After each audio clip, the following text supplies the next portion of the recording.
Ladies and gentlemen, once again, we are back here tonight with the WWE predictions. Today, we're doing the predictions for WWE Clash in Paris. Now, this show currently has 6 matches, and I am filming this right after SmackDown, or the night after SmackDown, so the night before Clash in Paris. And I just gotta say, first of all, Cody Rhodes completely missing the show definitely has been felt, at least for me. I mean, the main event being for the world title is still going to be cool. It's just Cody Rhodes not being on the show is definitely felt. However, ladies, you're only going to go to get into these other 6 matches that is currently on the show. We're just going to go and give my predictions, who I think is going to win, what I think is going to happen, and exactly how it's going to go down. So let's go ahead and get this one started. The first match we're going to be predicting is between the Tribal Chief and the Tribal Thief, the owner of the Ulafala versus the owner of the Shulafala. I'm talking about the big dog, Roman Reigns, versus the big Bronson Reed. And really, this matchup is very random when you actually think about it. I saw a stat a couple days ago saying this is Roman's first singles PLE match since when he lost the world title to Cody Rhodes at WrestleMania last year. And personally, as much as I love Bronson Reed, as much as I feel like he has built himself up over the past year, his feud with Rollins, then the War Games match, I really don't know if this, really gives Bronson Reed the opportunity to be Roman's first singles opponent in almost a year and a half, really. For as little as Roman Reigns wrestles, this feels really just like just a side quest for Roman, and that's all it is, is to keep Roman and Seth apart. Whether or not they want to do Roman versus Seth at WrestleMania, whether they want to do Roman versus Punk at WrestleMania, we're not quite sure yet. Honestly, though, at one point though, it will be Roman, probably Roman and Breakker first. Bronson Reed's definitely kind of just being used as a setup here, so I'm just gonna go to predict. Just right out of the gate. I mean, obviously, if Reed wins, I will actually be very surprised, but it isn't happening. We're flicking Bronson Reed down. Roman Reigns is going to beat Big Bronson Reed. I'm sure, it'll be a good, beefy brawl, but at the end of the day, Roman Reigns is going to beat Bronson Reed. I don't think Bronson Reed is going to be hurt too much from this loss. He's still part of the vision, and Roman Reigns is going to go on, however, to win this matchup. And probably go on afterwards to fight Braun Breaker, which I could see him losing. Not quite sure. We'll have to see where they go with that. But right now, I'm going to say Roman Reigns knocks off Big Bronson Reed. The next matchup is kind of the same, another big beefy brawl, except this one I'm looking very forward to. This might be my favorite matchup on the show. We got Sheamus, we got Rusev. When this rivalry first started, I thought they were going to do what they did with Sheamus and Cesaro and go straight into a best-of-7 series, but since then, they've had 3 matches. I think Sheamus won 1, Rusev won 1, and I believe the other one ended in a double countout. So currently, these guys are 1-1 and 1 apiece. And to be honest, I saw this match come from a mile away. I know a lot of other people saw this coming as well. I didn't think this happened at Clash in Paris, though. I thought this would happen at Raw, but this is Sheamus' signature match. I believe, with the exception of the one with McIntyre a couple years ago, I believe he has won every other good old-fashioned Donnybrook match. And I'm going to go to predict the same thing here. I'm going to predict Sheamus beats Rusev. As much as I feel like Rusev needs the win here, I'm going for points. I'm going for predictions. Last time at SummerSlam, I did not do well on predictions because, I was just a bit too optimistic with some of these matches. As much as I think Rusev needs the win, I think they're going to give Sheamus the win. I wouldn't be surprised if Rusev picks up the win here, but I am going to go ahead and say Sheamus picks up the win. It's just a great match. Rusev doesn't, it won't hurt him that much. I don't know where either of these guys go from that. Obviously, Sheamus can just kind of do whatever with whoever. It's banger after banger after banger. But as for Rusev, I really hope that he doesn't just go back to beating up jobbers. I do think, though, that Rusev should win this, but I am going to go ahead and predict that Sheamus walks out with the victory. The next match on the card just kind of came randomly out of nowhere. It's for the SmackDown, or I guess the WWE Tag Team titles. It is the Street Profits versus the Wyatt Six. The only thing I will say is that this is not Eric Rowan. Eric Rowan will not be participating in the match. It is Dexter Lumis and Joe Gacy, at least I believe. I don't believe they do a 3-bird rule.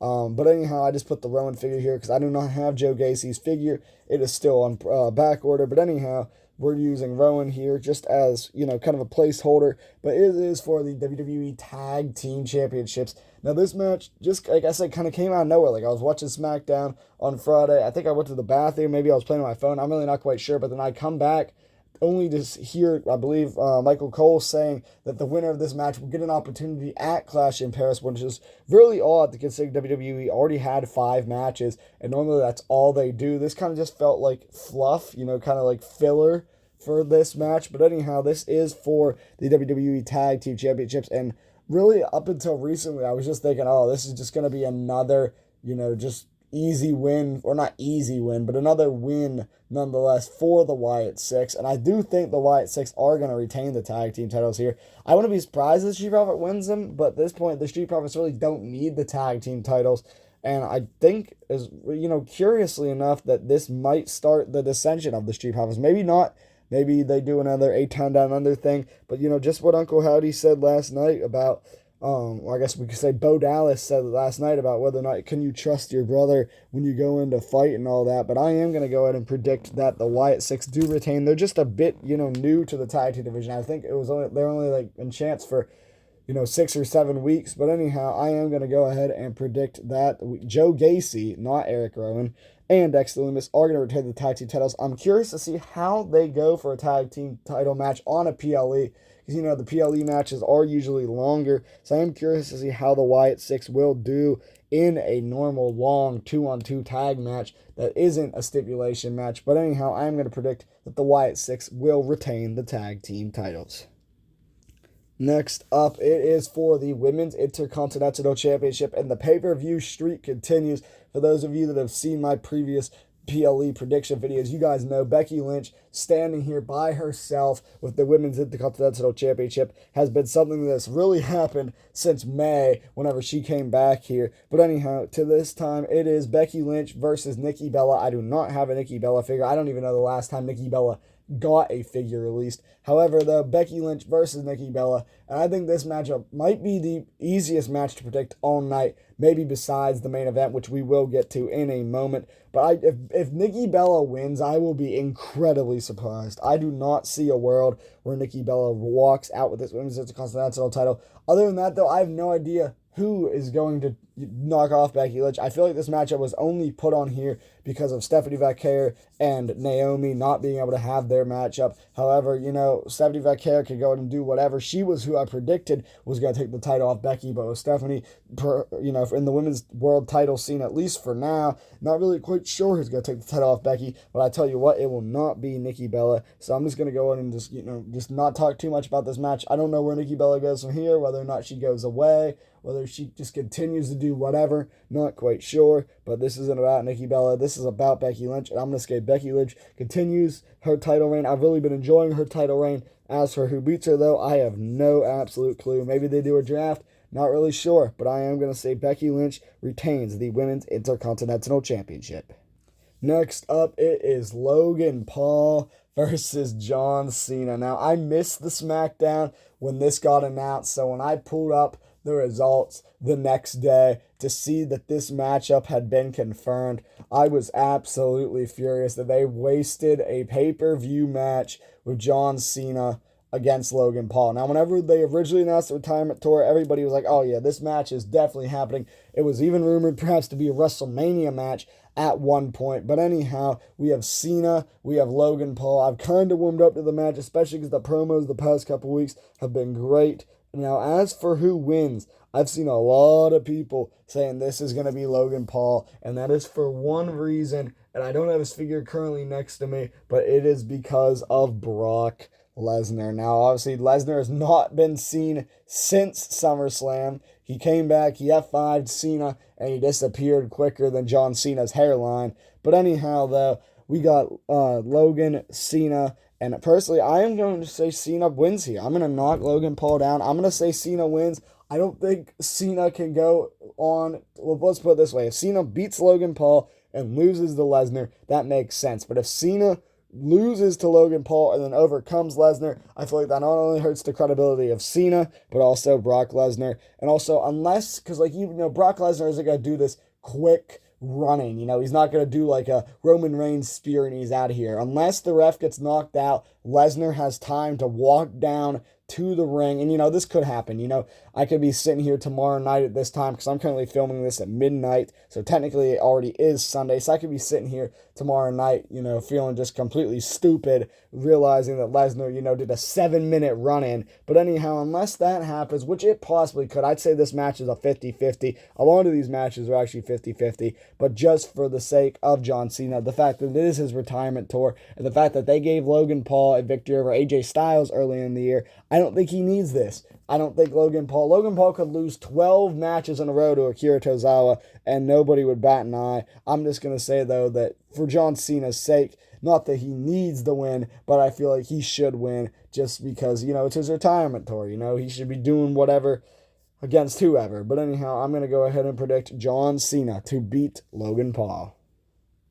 And it is now time for the main event. And the first thing I can say about the main event is, wow, how much the world title scene, the main event scene of Raw, can change in a singular month. Just a little over 4 weeks ago, we were here at SummerSlam, and it was Gunther as the world champion and CM Punk as the challenger. We weren't sure what was going down with Rollins, and now we are here with a fatal four-way. CM Punk, just a month ago, as I said, was challenged for the world title. Jay was tagged with Roman. LA Knight wasn't even on the card. He was still in the mid-card division on SmackDown, and we weren't sure what was going down with Seth Rollins, and now we get to this fatal four-way, and really, I've been enjoying the build. I know a lot of people have been complaining that, it's too repetitive and all that. I've been really enjoying it. We got some great matches. The tag team match between LA Knight and LA Knight and CM Punk versus The Vision, and then the Extreme Rules match that we got between Jey Uso and Braun Breaker. That was enjoyable. The one thing that I really think we should have gotten that we didn't was CM Punk, LA Knight, and Jey Uso versus The Vision. That could have been a great 6-man tag match. But the thing that I keep going back to in my mind is the fatal four-way back at the Royal Rumble in 2024, whenever it was Roman Reigns, LA Knight, AJ Styles, and Randy Orton. It was a great fatal four-way, but I feel like the ending was too predictable. And really, I feel like the ending is too predictable for this matchup as well. Obviously, LA Knight, as much as, he continues to be a fan favorite, I think out of all these guys, him and Jey Uso do not have any chance to win this matchup. Honestly, LA Knight was feuding with Raw before Rollins' quote-unquote injury happened, so they kind of needed to tie up some loose ends there. Obviously, as well, LA Knight was the guy that Rollins pushed off the ladder to win the Money in the Bank, so there's history there. There's history between him and Jey. There's history between him and Punk. But unfortunately, I do not see LA Knight or Jey Uso winning the World Championship. I also do not see Punk winning the world title. The reason I knocked these two guys down first, though, was because I feel like Punk is going to have Rollins beat. It's going to be the 1, 2, oh no, a hooded man pulls the referee out of the ring. Now, who that hooded man could be, I have no clue. Whether or not, originally I thought it was going to be Ethan Page, but right now Ethan Page is still down in NXT, holding that North American title, doing stuff with Chelsea Green, so I do not think it's going to be Ethan Page. I think, however, if it is not one man, and that is Ricky Starks, whatever you want to call him from NXT, if not, I have no clue. My prediction, however, is going to be Rollins retains because of the help of someone. Braun Breaker, Bronson Reed are going to come out there. Paul Heyman's going to be out there. They're going to do whatever it takes to keep the world title on Seth Rollins. Though, like I said, Seth still has a lot to do. I see a rematch with Punk in the future one-on-one. Maybe Cena, Roman, Sammy could be in the future at one point. But at least for right now, the Seth Rollins train is going to keep on chugging as he is going to retain the World Heavyweight Championship. And guys, those are my 2025 Clash in Paris predictions. Once again, we'll go through real quick. Roman Reigns to beat Bronson Reed, Sheamus to beat Rusev, Cena to beat Logan Paul, the Wyatt Six to beat the Street Profits, Becky Lynch to beat Nikki Bella, and Seth Rollins to retain his world title in the main event in the Fatal 4-Way. But guys, these are my predictions. Go ahead and leave your predictions in the comments below. I thank you guys. I ask you like, subscribe, comment, do whatever. Obviously, I really don't care. Obviously, a like would be appreciated, but I can't tell you guys what to do. But anyhow, I thank you guys for watching, and I will see you guys in the next video. Peace.